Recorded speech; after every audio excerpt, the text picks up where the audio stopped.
বাংলাদেশের রাজনীতিতে এখন পদ্মার আলে এমন এক খেলা চলছে যা পুরো দেশের সমীকরণকে ওলটপালট করে দিয়েছেন। শেখ হাসিনার শাসনামলে যে মানুষটিকে পাঁচবার কারাগারে পাঠিয়েও মনোবল এক বিন্দু ভাঙা যায়নি, আর সেই বীর মুক্তিযোদ্ধার মেজর হাফিজ উদ্দিন আহমেদের ভয়ে রীতিমতন কাঁপন ধরছে বর্তমান সরকারের বড় বড় মন্ত্রী আর দুর্নীতিবাজদের। অবস্থান এমন জায়গায় দাঁড়িয়েছে যে এমন একটি মানুষের দাপটে বিএনপির মন্ত্রীদের রাতের ঘুম হারাম হওয়ার জোগাড়। কারণ মেজর হাফিজউদ্দিন কোনো চাটুকার বা পকেটের নেতা নন, তিনি একাই 100। নিজের দল ক্ষমতা থাকার পরেও জাতীয় সংসদে দাঁড়িয়ে তিনি যেভাবে সরাসরি বিরোধী দল জামাত ইসলামের পক্ষে সত্য কথা বলেছেন, তাতে পুরো রাজনৈতিক অঙ্গনে তোলপাড় সৃষ্টি হয়েছে। দুর্নীতির প্রশ্নে তিনি নিজেদের দলের মন্ত্রীদেরও এক চুল ছাড় দিতে রাজি নন। আর এই আপোষহীন সততার সামনে টিকতে না পেরে কোলঠাসা হয়ে পড়েন সুবিধাবাদী মন্ত্রীরা।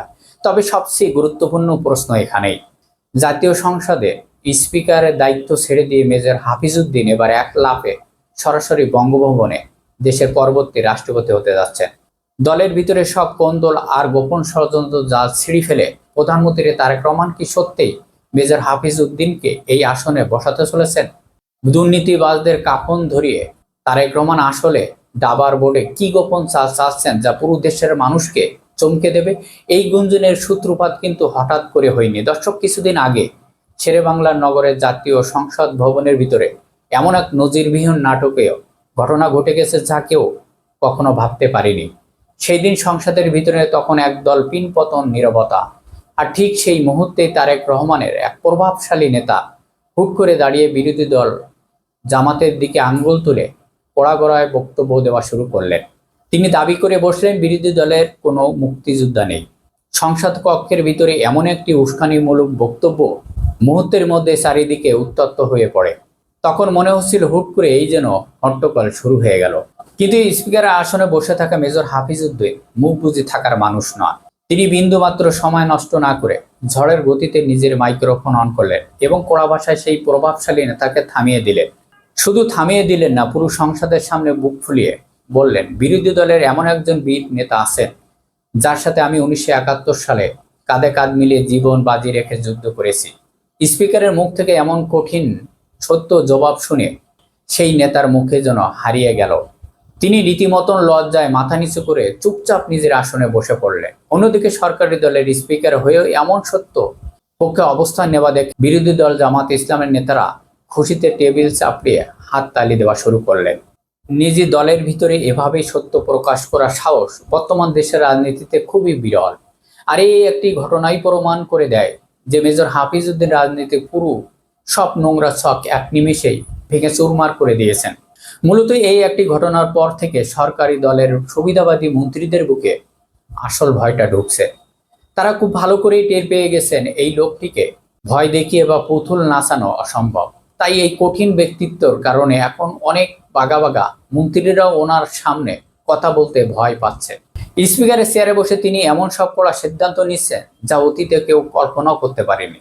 মিথ্যা আশ্বাস আর দুর্নীতিবাজ মন্ত্রীদের টাইট দেওয়ার ক্ষেত্রে তিনি এক বিন্দুমাত্র ছাড় দেবেন না, তার প্রমাণ মিলছে আরেকটি ঘটনায়। দর্শক, কিছুদিন আগে সরকারের এক মন্ত্রী দেশের গ্যাস সংকট সমাধান করার জন্য 1 তারিখে একটি ডেট দিয়ে বিশাল বড় বড় কথা বলেছিলেন। কিন্তু বাস্তবে দেখা গেল সেই নির্দিষ্ট তারিখে পার হয়ে যাবার পরেও গ্যাস সমস্যার কোনো সমাধান হয়নি। সেই মন্ত্রী যখন আবার সংসদে দাঁড়িয়ে ফাইলপত্র নিয়ে মাইক হাতে নিলেন, আর ঠিক তখনই স্পিকার হাফিজউদ্দিন ওনাকে মাঝপথে থামিয়ে দিলেন।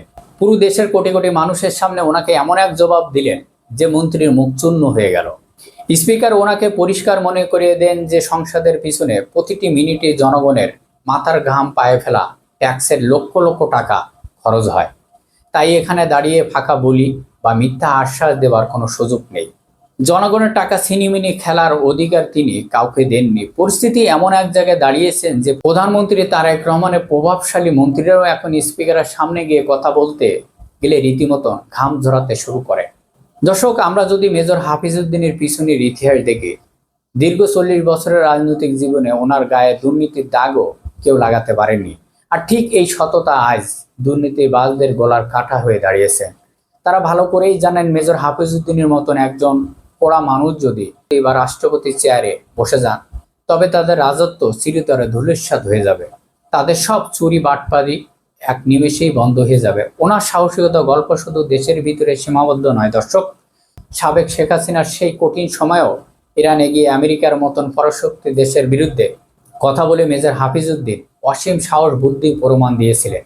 সুতরাং এমন একজন পাকা খেলোয়াড় যদি বঙ্গভবনে হাল ধরেন, তবে দেশের রাজনৈতিক শাসন ব্যবস্থার হিসাব নিকাশ যে রাতারাতি বদলে যাবে তাতে কোনো সন্দেহ নেই। দর্শক, এখন লাখ টাকার প্রশ্ন হলো, মির্জা ফখরুলের মতন নেতাদের আপত্তি আর দলের ভিতরে একদল দুর্নীতিবাজদের ভয়কে বুড়ি আঙ্গুল দেখে তারেক রহমান কি সত্যিই মেজর হাফিজউদ্দিনকে তার রাজনীতি তুফির তাস বানাবেন? সংসদ ভবনে এই দাপটি স্পিকার কি সত্যি শেষ পর্যন্ত বঙ্গভবনে লাল গালিচায় পা রেখে দেশের রাজনীতিকে এক নতুন সূচনা করবেন? দর্শক, রাজনীতিতে শেষ কথা বলে কিছু নেই। মেজর হাফিজউদ্দিন এই সততা, তারেক রহমানের গোপন চাল রাজনীতির মন্ত্রীদের এখন কপাল করতে শুরু হচ্ছে। এ বিষয়ে আপনাদের মন্তব্য কি? মেজর হাফিজউদ্দিন যদি পরবর্তী রাষ্ট্রপতি পদে যান, তাহলে এই মন্ত্রীদের অবস্থা কি হবে? অবশ্যই আপনাদের মন্তব্য কমেন্ট করে জানান। সবাই ভালো থাকবেন, ধন্যবাদ।